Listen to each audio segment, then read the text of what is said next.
అందరికీ నమస్తే మిత్రులారా. లెంకలగడ్డలో భారీ విధ్వంసం, దానికి సంబంధించిన వీడియోస్ జీనియస్ లెవెల్లో ఎక్స్ప్లోర్ అవుతున్నాయి. చాలా మంది దీన్ని చూస్తున్నారు, చాలా మంది దీన్ని కూడా క్వశ్చన్ చేస్తున్నారు. అటవీ శాఖ అధికారుల మీద కూడా క్వశ్చన్ చేస్తున్నారు. అసలు ఏం జరిగింది, లెంకలగడ్డలో ఏం విధ్వంసం జరిగింది, నేను పూర్తిగా ఈ వీడియోలో చెప్పే ప్రయత్నం చేస్తా. ప్రతి ఒక్కరూ ఈ వీడియోను స్కిప్ చేయకుండా చూడండి. ఈ వీడియోను నలుగురు షేర్ చేయండి. ముఖ్యంగా అయితే ముఖ్యమంత్రికి లేదా ప్రధానమంత్రికి పోయేటట్టు షేర్ చేయండి. ఇది చాలా ఇంపార్టెంట్ వీడియో. వీళ్ళు ఇస్కో కారీల పేరుతోటి అటవీ సంపదను మొత్తం నాశనం చేస్తున్నారు. చెట్లను ఎక్కడికెక్కడ నరికేస్తున్నారు. అడవిలలో ర్యాంపులు ఏర్పాటు చేస్తున్నారు. లేని దగ్గర వీళ్ళు దారులు ఏర్పాటు చేసి ఇస్కో కారీలను ఏర్పాటు చేసి అక్రమంగా మట్టి తరలిస్తున్నాం అనే పేరుతోటి ఇసుక తరలిస్తున్నారు. డంపులు ఏర్పాటు చేస్తూ ఉన్నారు. అటవీ సంపదను మొత్తం నరికేస్తున్నారు. కాబట్టి ప్రజలారా దీన్ని అందుకే షేర్ చేయమంటున్నా. ఇది అయితే ముఖ్యమంత్రికి లేదా ప్రధానమంత్రికి అయ్యేటట్టు షేర్ చేసే ప్రయత్నం అయితే చేయండి. ఫస్ట్ వీడియో చూడండి, మీరు చూసే ఉంటారు. మళ్ళీ ఒకసారి నేను చూపెట్టే ప్రయత్నం చేస్తా.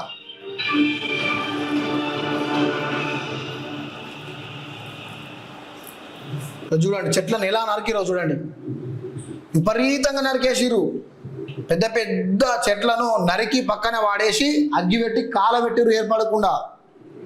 వీళ్ళ రోడ్డు ఇక్కడ ఇసుక కారీ వేయడానికి రోడ్డు ఏర్పాటు చేయడానికి అడవుల్లో చెట్లను మొత్తం నరికేసిర్రు. నేను ఒకటి స్పష్టంగా నేను అడుగుతున్నా, ఇన్ని చెట్లను నరుకుతుంటే అటవీ శాఖ అధికారులకు కళ్ళు కనబడలేదా? అటవీ శాఖ అధికారులు ఏం చేస్తున్నారు? అటవీ శాఖ అధికారులు నిజంగా డ్యూటీలు చేస్తున్నారా? మీ 3 క్వశ్చన్లకు ఆన్సర్ చెప్పండి. ఇక చూడండి, ఇగో డైరెక్ట్గా అడవిల నుంచే చెట్లను నరికి ఇక విపరీతమైన విధ్వంసం చూడండి. ఎన్ని చెట్లను నరికిరు. ఈ అటవీ శాఖ ఏ విధంగా పర్మిషన్ ఇచ్చింది చెట్లను నరకడానికి? అడవిలో నుంచి ర్యాంప్ ఏర్పాటు చేయడానికి పర్మిషన్ ఇచ్చింది ఎవరు? అసలు అటవీ శాఖ రోడ్ వేయడానికి ఎటువంటి పర్మిషన్ ఇచ్చింది? ఈ ప్రెస్ ముఖంగా అటవీ శాఖలో ఉన్న హయ్యర్ ఆఫీసర్స్ ఎవరైతే ఉన్నారో వాళ్ళు ఈ ప్రెస్ ముఖంలో మీరు దీనికి సమాధానం చెప్పాలి. చూడండి, ఇగో పెద్ద పెద్ద భారీ చెట్లను నరికి విధ్వంసాన్ని సృష్టించిరు. అడవులను మొత్తం నరికేసి రోడ్లు వేసిర్రు. అక్రమంగా ఇసుక క్వారీలను ఏర్పాటు చేసిర్రు. చూడండి, అగో ఎంతటి విధ్వంసం సృష్టించినాక కూడా అటవీ శాఖ అధికారులు ఏం చేస్తున్నారు? ఈ చెట్టు చూడు, ఎంత పెద్ద చెట్టు. ఈ చెట్టును మొత్తమే పడేసి కాలబెట్టేసిరు. ఆధారాలు లేకుండా వేసిరు. ఇది ఆలస్యంగా వెలుగులోకి వచ్చిన వీడియోలు. లెంకలగడ్డ గ్రామంలో అక్రమంగా ఇదివరకు ఉన్న కాంట్రాక్టరు ఇసుక తరలించడం కొరకు 0 లారీలను ఏర్పాటు చేసి తన సొంతంగా పంపించడం కొరకు అడవులను నరికేసి ర్యాంప్ ఏర్పాటు చేసుకున్నాడు. కానీ అటవీ శాఖ అధికారులు ఎటువంటి స్పందన లేదు. నేను ఇంకొకటి అటవీ శాఖ అధికారులను నేరుగా క్వశ్చన్ అడుగుతున్నా. జయశంకర్ భూపాలపల్లి జిల్లా మహముత్తారం మండలంలో నిమ్మగూడానికి సంబంధించిన ఒక 2 ఎస్టీ లంబాడి బిడ్డలో అడవిలో ఏదో చిన్న కట్టెలు నరుకుతున్నారని చెప్పి వాళ్ళను నైట్ తీసుకొని పోయి 2 బీట్ ఆఫీసర్లు కర్రలతోటి ఇష్టం ఉన్నట్టు కొట్టి వాళ్ళను చిత్రహింసలు పెట్టిరు. ఇదే అటవీ శాఖలో ఇగో చెట్లను నరికిరు, ర్యాంపులు ఏర్పాటు చేసిరు, ఇసుక క్వారీలు ఏర్పాటు చేసిరు, మట్టి తరలించిరు, 0 లారీలతో ఇసుకను తరలించారు. ఒక రోడ్డు ఏర్పాటు చేసి అటవీ సంపదను మొత్తం డ్యామేజ్ చేసిర్రు.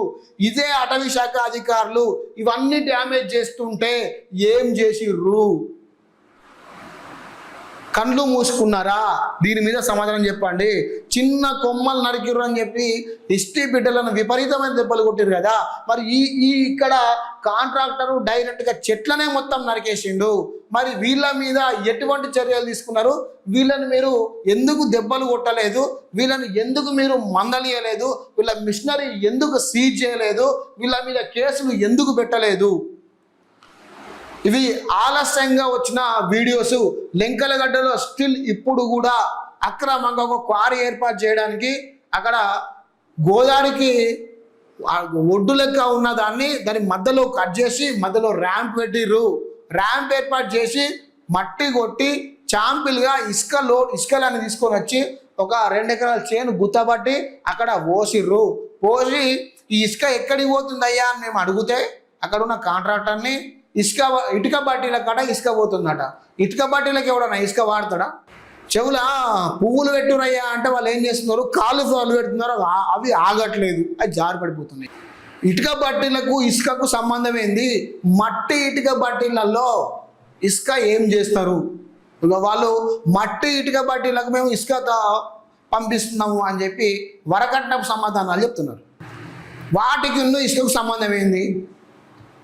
ఈ ప్రాజెక్ట్ ఆఫీసర్ ఏడవేండు అక్కడ అక్రమంగా ఇసుక క్వారీ ఏర్పాటు చేసి ఇసుక తరలిస్తుంటే ఈ ప్రాజెక్ట్ ఆఫీసర్ ఎడవేయండు, టీజీఎండిసి అధికారులు ఎడవేయరు, మైనింగ్ డిపార్ట్మెంట్ ఎడవేయింది, వీళ్ళందరూ ఎడవేయరు. అక్రమంగా చెట్లను నరికి విధ్వంసం సృష్టిస్తుంటే లింకలగడ్డలో ఉన్న ఫారెస్ట్ బీట్ ఆఫీసర్లు ఎడవేయరు, జిల్లాలో ఉన్న ఫారెస్ట్ అధికారులు ఎడవేయరు, మండలంలో ఉన్న ఫారెస్ట్ అధికారులు ఎడవేయరు, మాదేపూర్లో ఉన్న ఫారెస్ట్ అధికారులు ఎడవేయరు. దీని మీద సమగ్ర విచారణ ఎందుకు జరపలేదు? దీని మీద సమగ్ర చట్టపరంగా చర్యలు ఎందుకు తీసుకోలేదు అంటే మీకు అర్థమవుతుంది. ఒక్కసారి మీరు ప్రజల దీన్ని అర్థం చేసుకోండి. ఈ చెట్లు నరకడంలో, ఇసుక ర్యాంప్ ఏర్పాటు చేయడంలో, ఇసుక క్వారీ ఏర్పాటు చేయడంలో, అక్రమంగా మట్టి తరలించడంలో వీళ్ళ పాత్ర కూడా ఉన్నది. వీళ్ళకు కూడా సంచులు పోయినట్టుగా కనబడతా ఉన్నది. ప్రతి ఒక్కరు ఇందులో ముడుపులు తీసుకొని, సంచులు తీసుకొని ఎక్కడికక్కడ కాముష్ అయిపోయి ఉన్నట్టుగా కనబడుతుంది. వీళ్ళు చూసి చూడనట్టు కనబడుతుంది. ఈ విధ్వంసం అయితే మామూలు విధ్వంసం అయింది. ఒక అడవులను నరకడం అంటే ఎంతటి ఘోరం చెప్పండి. మేము ఇగో పెద్ద పెద్ద చెట్లను అడవులలో నరికేసి చేస్తూ ఉన్నారు. పేద ప్రజలు భూములు, అటవీ భూములు, పోడు భూములు కొట్టుకుంటే వాళ్ళ మీద జులాయిజం చెల్లాయిస్తారు. కానీ ఇట్లా కాంట్రాక్టర్లు, బడా కాంట్రాక్టర్లు చెట్లు నరికి రోడ్లు ఏర్పాటు చేసి అక్రమంగా ఇసుకలను, మట్టిలను, సంపద మొత్తం దోసుకపోతుంటే ఈ అధికారులకు కళ్ళు కనబడాయి, చెవులు వినబడాయి, కాళ్ళు చచ్చిపడిపోతాయి, చేతులు పనిచేయాయి, ఫోన్లు కూడా కలవాయి. ఆ విధ్వంసం చూడు. ఈ ఆలస్యంగా వచ్చిన వీడియోలు చెప్తున్నా, ఇవి చూడండి ప్రజలారా. మీరు ఒకసారి అక్కడ చూడండి ఏ విధంగా నడుస్తుందో మీరు చూసే ప్రయత్నం చేయండి. అక్కడ ఏ విధంగా అక్రమాలు నడుస్తుందో కూడా చూడండి. లెంకలగడ్డ గ్రామంలో ఏం నడుస్తున్నదో మీరు ఒకసారి విసిరి చేసే ప్రయత్నం చేయండి. చూడాగో, అయ్యో ఏం విధ్వంసం ఇది, ఎంతటి విధ్వంసం ఇది. అగో చెట్లు నరికి పక్క దొబ్బిరు మొత్తం.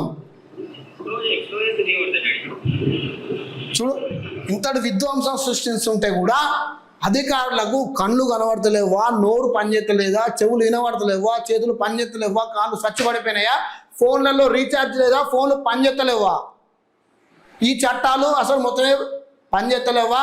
కేవలం చట్టాలు సామాన్య ప్రజలకేనా, బడా బడా కాంట్రాక్టర్లకు పనిచేయ? దీని మీద అటవీ శాఖ అధికారులు సమాధానం ప్రజానీకానికి చెప్పాలి. ఓకే.